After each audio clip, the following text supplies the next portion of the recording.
जय हिंद दोस्तों, कैसे हो आप लोग? आई होप अच्छे ही होंगे। दोस्तों आज हम इस वीडियो में पुलिस री एग्ज़ाम का जो फर्स्ट डेट था 23 अगस्त, उसके फर्स्ट शिफ्ट वाले एग्ज़ाम को सॉल्व करने वाले हैं।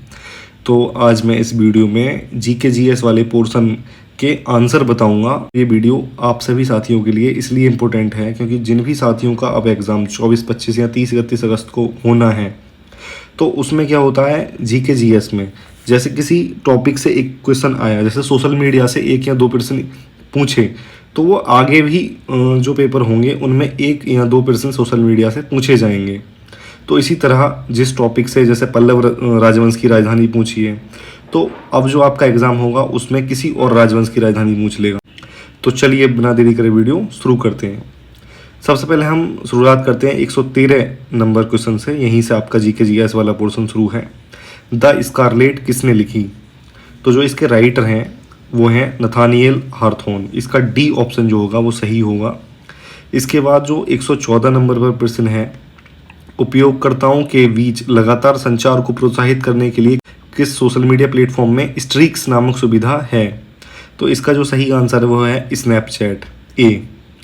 115 नंबर पर जो प्रश्न है, पल्लव राजवंश की राजधानी थी, तो इसकी राजधानी दोस्तों कांचीपुरम थी। इसका ऑप्शन नंबर सी सही होगा। इसके बाद जो 116 नंबर पर प्रश्न है, वित्तीय स्थिरता बोर्ड एफएसबी क्या करता है? इसका जो राइट आंसर है वो डी होगा। ये वित्तीय स्थिरता सुनिश्चित करता है। 117 नंबर पर जो प्रश्न है, जीएसटी के ब्रांड एम्बेसडर के रूप में चुना गया है, तो इसका ऑप्शन डी सही है। तो अमिताभ बच्चन को जीएसटी के ब्रांड एम्बेसडर के रूप में चुना गया है। 118 निम्नलिखित में से कौन सी रेखा फ्रांस और जर्मनी के बीच की सीमा है? इसका सी ऑप्शन सही है, सिगफ्रीड लाइन। 119 विदेश व्यापार महानिदेशालय किस मंत्रालय के अंतर्गत आता है? इसका डी ऑप्शन सही होगा, वाणिज्य एवं उद्योग मंत्रालय। 120 परमाणु ऊर्जा के उत्पादन के लिए कौन सा तत्व आवश्यक है? इसका ऑप्शन डी सही होगा, यूरेनियम। नोएडा उत्तर प्रदेश के किस जिले के अंतर्गत आता है? गौतम बुद्ध नगर। इसका भी डी ऑप्शन सही होगा। 122 विश्व डाक दिवस कब मनाया जाता है? इसका भी ऑप्शन डी सही होगा, 9 अक्टूबर।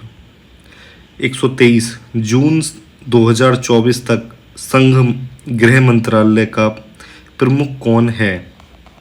जून 2024 तक संघ गृह मंत्रालय का प्रमुख कौन है? 123 का डी, इसका ऑप्शन डी सही है, अमित शाह।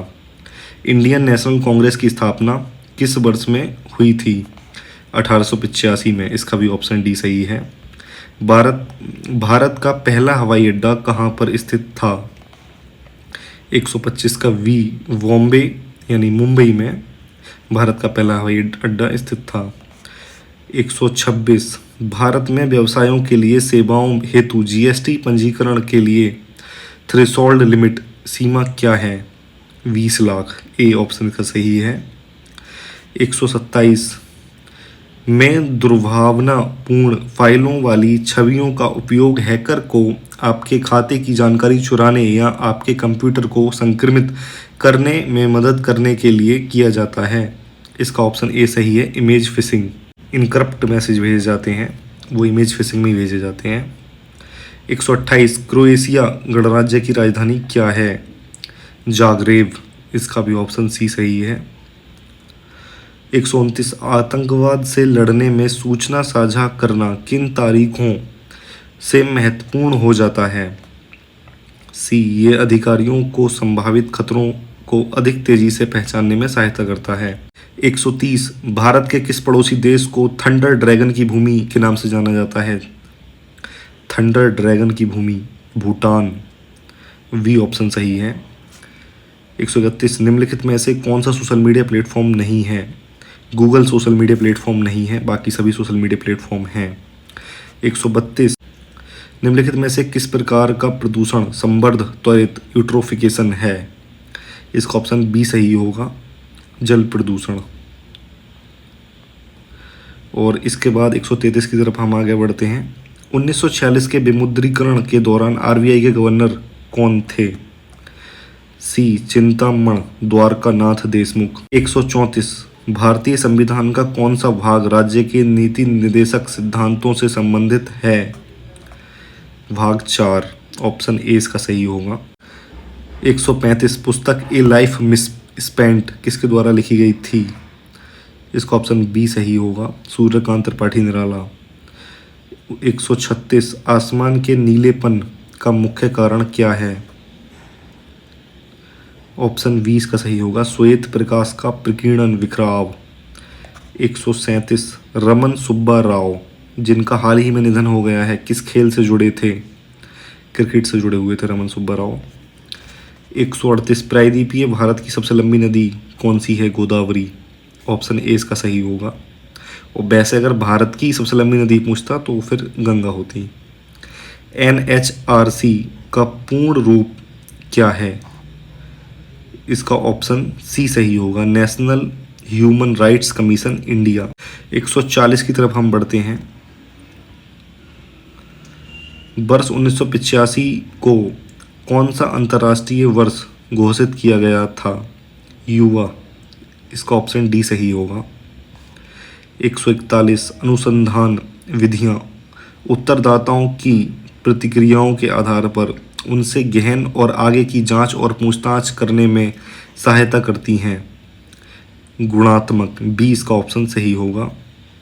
142 BRI का पूर्ण रूप क्या है? ए बेल्ट एंड रोड इनिशिएटिव। इसका ऑप्शन ए सही होगा, BRI। 143 विशिष्ट व्यक्तियों को उस संगठन की सुरक्षा को खतरे में डालने की कोशिश करता है जिसके लिए वे काम करते हैं। इसका ऑप्शन बी सही होगा, स्पीयर फिशिंग। 144 पहली बार राष्ट्रीय कृषि नीति कब घोषित की गई थी? जुलाई 2000। ऑप्शन सी इसका सही होगा।